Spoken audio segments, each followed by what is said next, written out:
can't remember what I was going to say.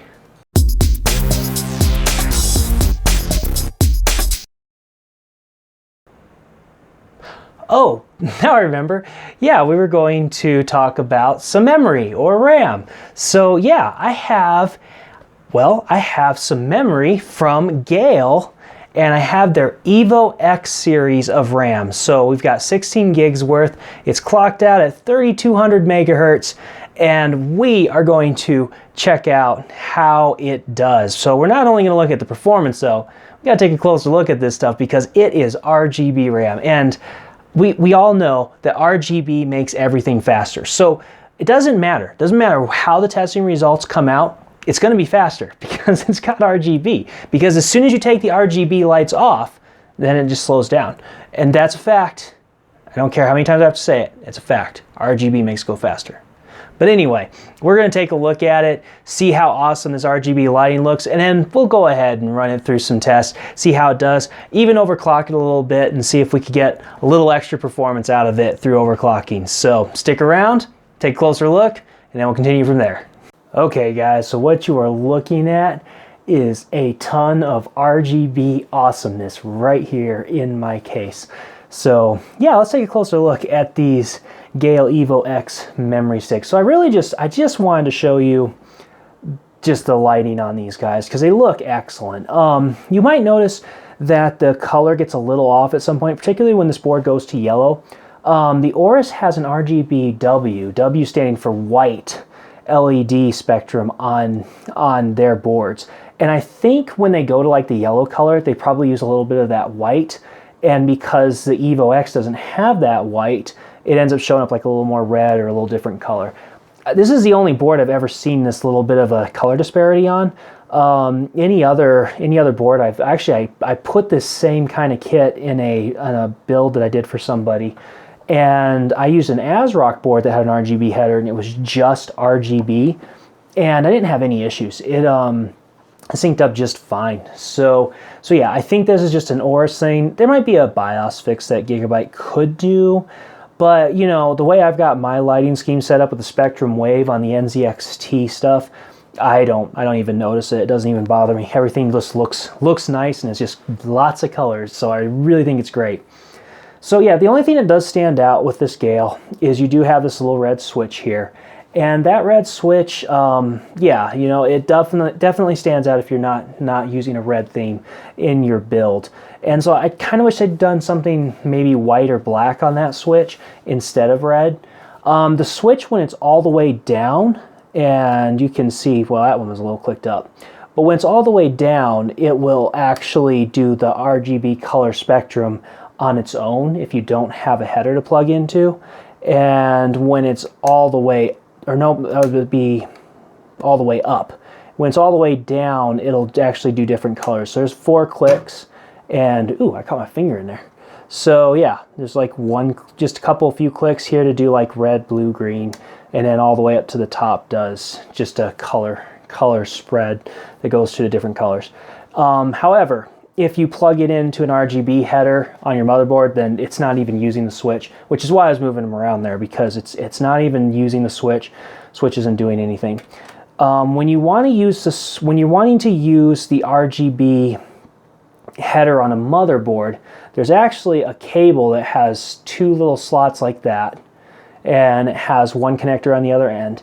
And so this guy will plug into the bottom here of both of the RAM sticks and then go out to the cable. And so I have the cable going around and down to the RGB header that's on my board in this case. But if you don't have that, then GeIL includes this little cable here. So it's a little 3-pin fan connector, and it's got 2 little tiny connections. Let me pull these apart so that they show up a little better. So it's got 2 little tiny connections, and these plug into the top part of the RAM slot. And so this will just give power to the onboard LED effects built into the RAM. So yeah, not a bad deal at all. So there you go. There's a closer look. These are really tall RAM modules with that LED strip in there. They do stick up pretty tall. So if you've got an air cooler that has a fan that sticks out pretty far, you might want to take that into consideration when you are somebody on our forums at Pure Overclock posted a picture, and it had President Obama standing next to Shaquille O'Neal, and it was saying other heat spreader RAM and then GeIL RAM. That maybe you need to be there, or maybe just need to go to the forums and check it out. But it was pretty funny. So yeah, there you go. There you got to see a good close look of that. Let's go ahead and move on to how these guys performed, and then we'll wrap up this review. Okay, so let's talk about how these guys performed. Now, honestly, a lot of that's going to depend on the motherboard. I mean, a motherboard that can't run some of the higher frequencies, you're not going to see a ton of performance out of high megahertz RAM. But in this case, we had the Aorus Gaming 7 from Gigabyte, which is, Aorus is their new gaming branding, which obviously looks awesome. But it also performed awesome. I mean, I had no troubles loading the XMP profile, and this RAM was just, it was good, and it ran great. So I used Ada64 to run some benchmarks, and I'm not going to go over all the numbers. If you want to see the numbers, go to the link in the description below. I have my written version of the review on pureoverclock.com. What I did is I ran the Ada64 benchmark 5 times, because some benchmarks are rock solid, and you're going to get the same result every time, sort of like an occasional fluke. And when that's the case, I'll just run the one benchmark. But things like memory, a lot of times you're going to get different results with every test run. So I ran 5 test runs, screenshot them, put them into a little gallery, and you can click on each thumb and see the individual results.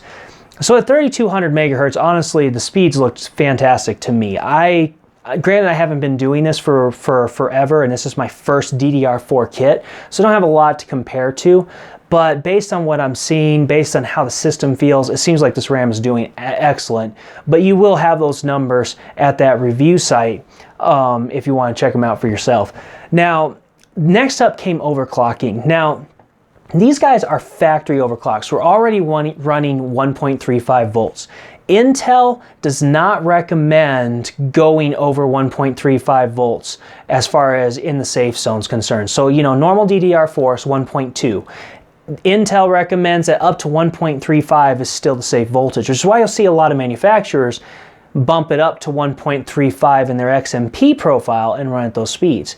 If you're feeling particularly risky, you can jump it all the way up to about 1.5 volts to see how much overclocking headroom you have. But we're getting into that risky territory. Now, maybe it's not that risky.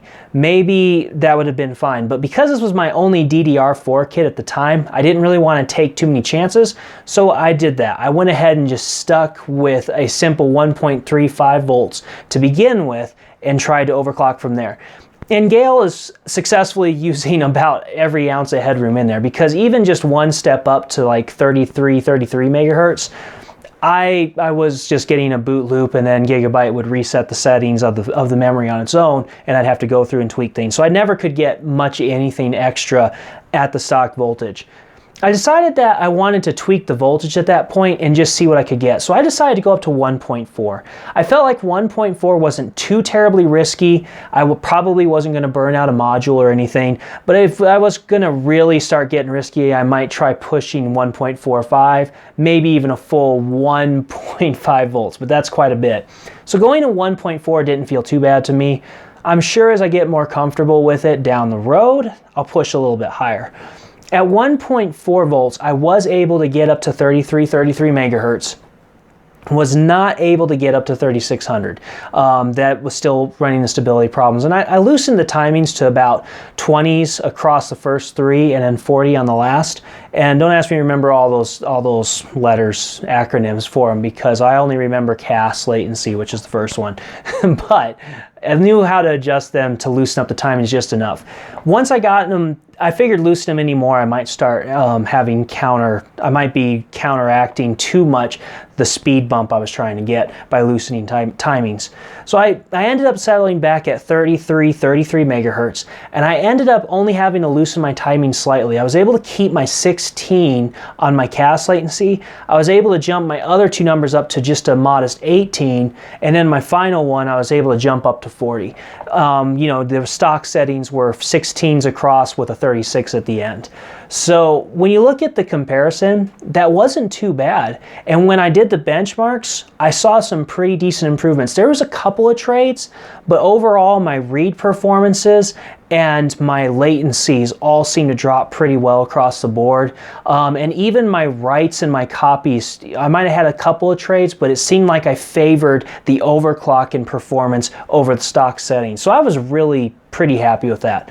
So here we've got solid, great performing RAM. I mean, really, this stuff just seemed to perform excellently.